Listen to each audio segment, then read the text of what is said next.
Ferreira, connu comme Sibley, et les Zingal, connus sous le nom Manuel, sont les deux familles portugaises arrivées ici à Baie-Sainte-Anne en 1815. Leurs descendants vivent encore ici aujourd'hui.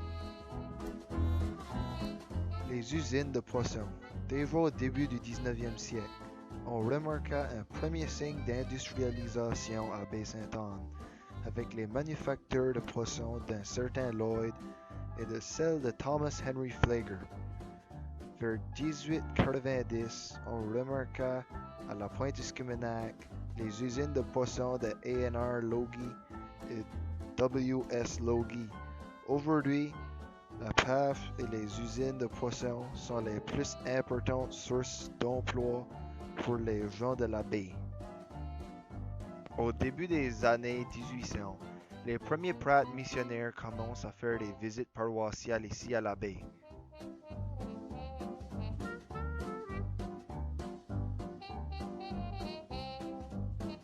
Mary Jane Mazerolle était une sage femme de la baie Sainte-Anne.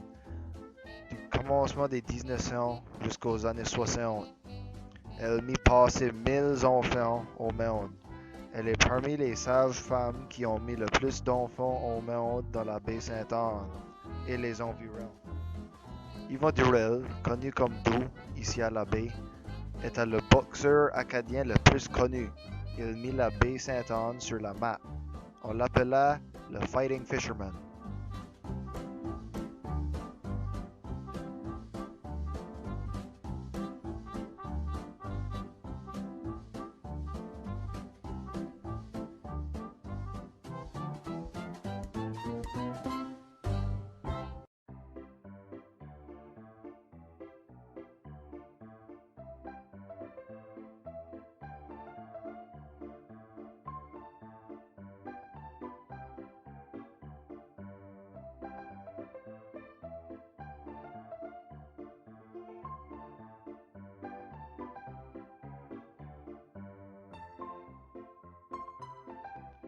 Les premières écoles du village furent construites alentour de 1880.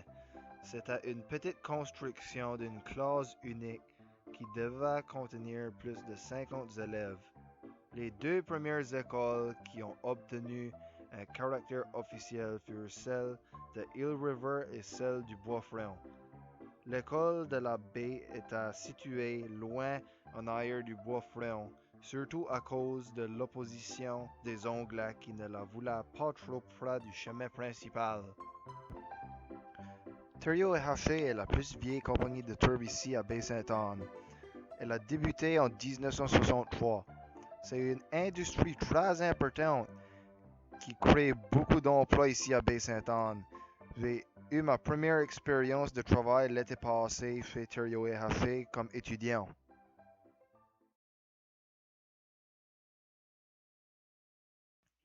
Le désastre de 1959 fut la plus grande tragédie de Baie-Sainte-Anne. 35 pêcheurs ont perdu la vie. Mon grand-père Maximin était dans ce désastre. Il n'avait que 16 ans. Mon grand-grand-père Placide était aussi un des survivants de ce désastre, ainsi que son jeune fils Israël McIntyre. Mon grand-père Alderic Thériault fut remplacé ce soir-là. Cela sauva sa vie car les 3 pêcheurs de ce bateau ont péri cette nuit-là. Chanceux pour moi, sans ça je ne serais pas ici aujourd'hui.